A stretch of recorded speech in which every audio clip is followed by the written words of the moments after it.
Being successful on your own terms takes a lot of determination, imagination, and thinking outside of the box.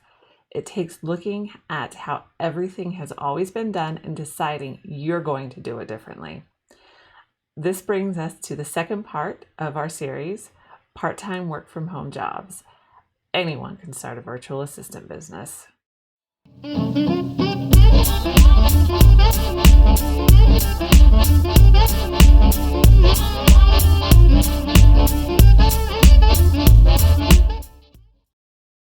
Hey moms, welcome to another episode of the Life Unboxed blog show, where we talk about all things momtrepreneur, from raising your kids to running a business to keeping your sanity. I am JODIE the mom from lifeunboxed.blog. If you are enjoying this content, please like this video, subscribe to the channel, and be sure to drop a comment below. If you're listening to the podcast, be sure to subscribe to the podcast, share with your friends, and leave a 5-star review wherever you're listening. I appreciate your support. Remember, I would always love to hear your questions that you can't seem to find any answers to.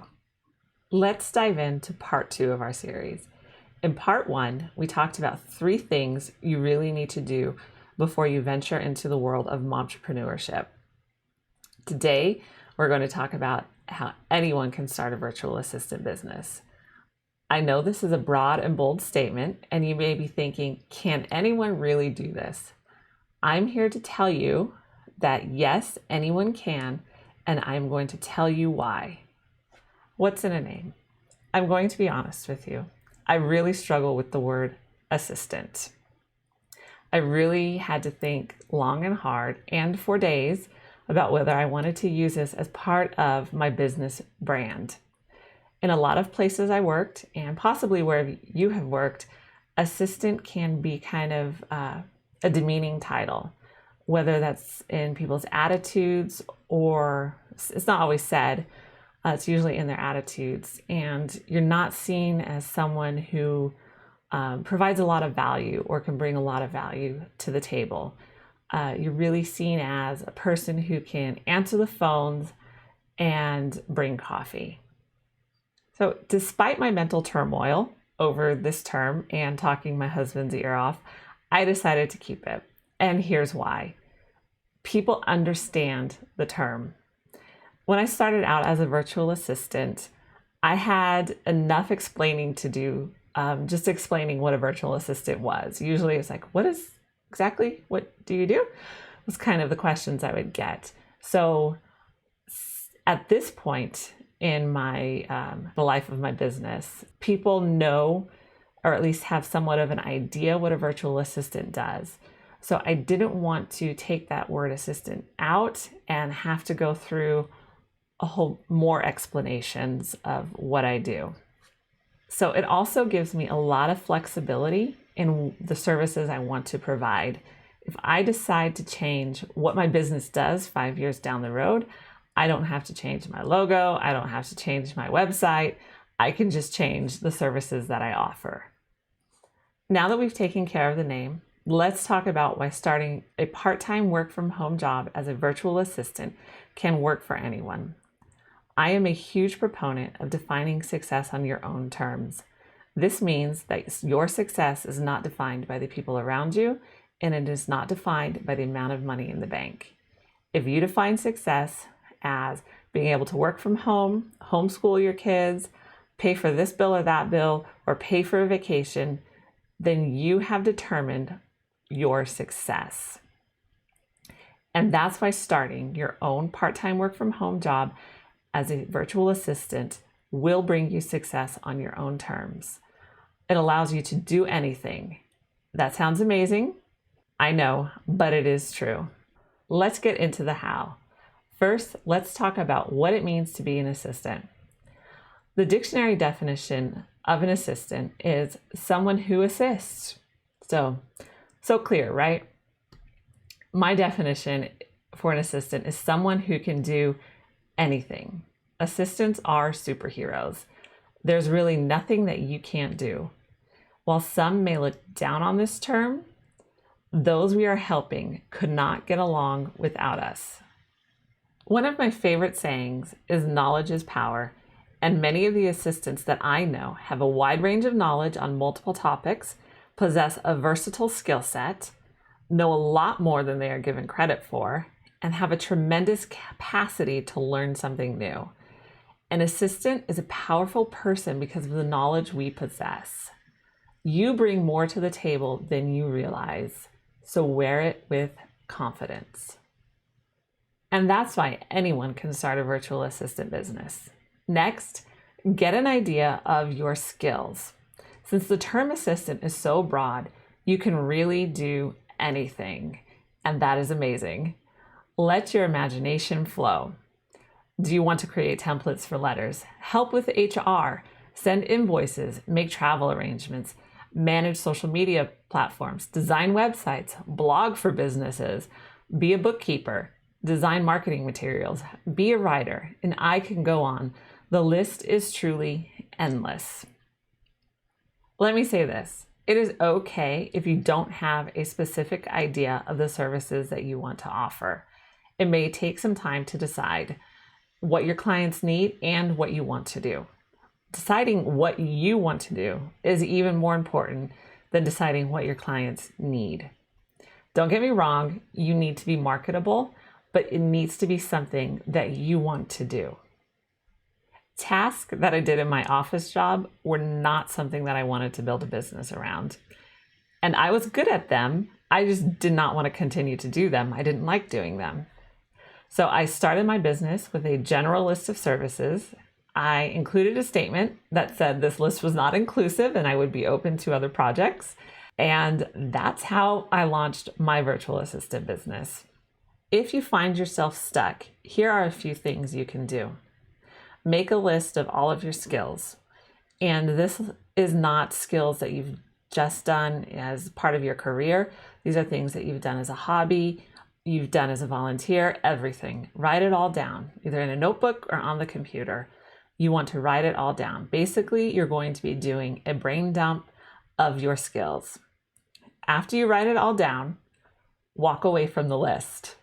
So this advice always sounds so counterintuitive to me, but really walk away and don't focus on it.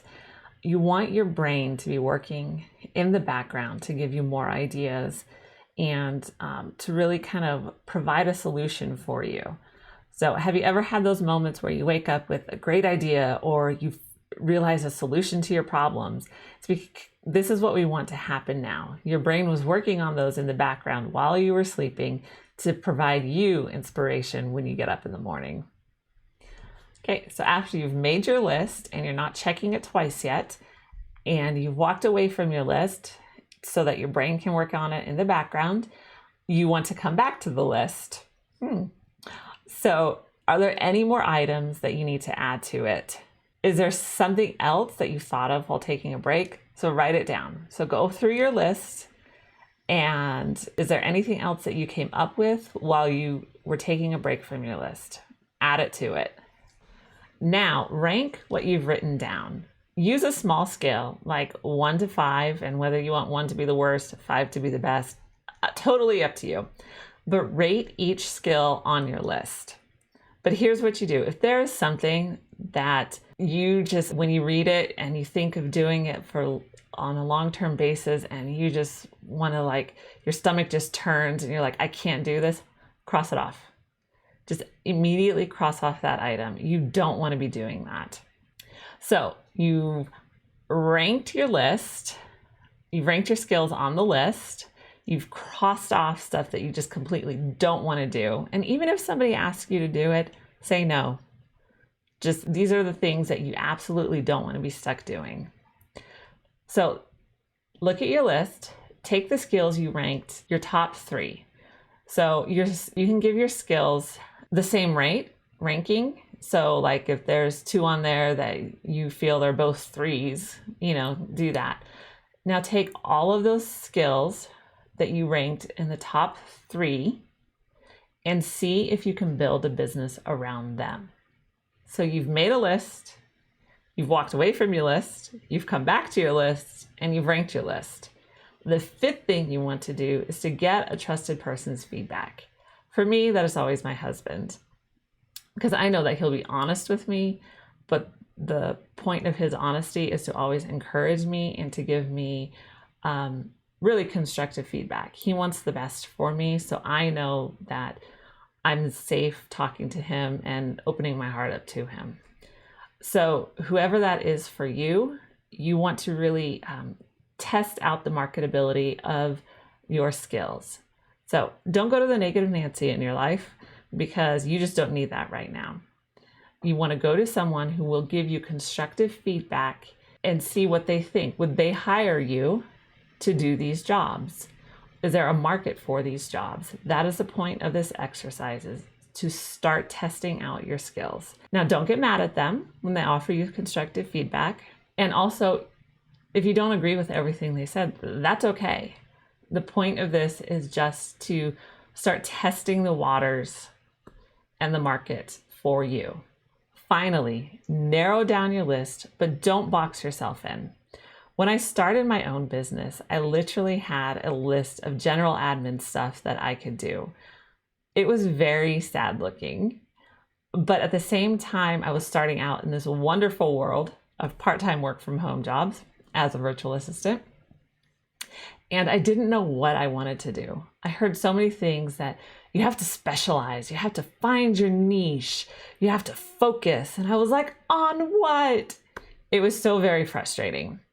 So if you were to look at the service page on jodierperry.com now, you will no longer see a list of general administration, but you will see a business that is focused. I will get more into this at another time, but I want to give you an idea of how your business can grow and change. You may start with a list of general administration stuff, but you won't stay there. You are going to grow. It will change, but you just need to start someplace. And that is very exciting. So, is there a field that you want to get into? Is there something that you've always been interested in, but the jobs that you were in never gave you an opportunity to really test it out? Now you have that opportunity to learn new skills that will get you into the field of your choosing. So here's what you do. You offer the skills that you already have. So what are you known for? What do people look at you and say, oh, she's great at that? Offer those skills. And then on the back end, learn the skills that you really want to learn. And when you get to the point of feeling confident or having a good grasp of what you need to do in that job, add it to your list or take old things off your list and put the new ones on. I'm really excited for you as I record this show because the possibilities are truly endless. I know it may not feel that way right now, especially if there's pressure of needing to make money. I get it. That's why nothing in the show talks about following your passion, because passion doesn't always pay the bills. But I want you to be passionate about being successful on your own terms and defining what success looks like for you and your family. So what can you do to get yourself to starting your own virtual assistant business? I hope ideas are just running through your mind right now. Give yourself 2 minutes and go write them down. Start your list now. If you need a trusted person's input, I would be happy to help you out. So send me a note or drop a comment of your idea in the comment section below. I would love to help you get started on your journey. So if you just jumped into this series, be sure to check out part 1, Prepare Before You Leap, and stay tuned for part 2. I am so glad you joined us today. Be sure to like this video and subscribe to the channel. For more great momtrepreneur content, be sure to check out lifeunboxed.blog or download the podcast wherever you're listening. See you next time.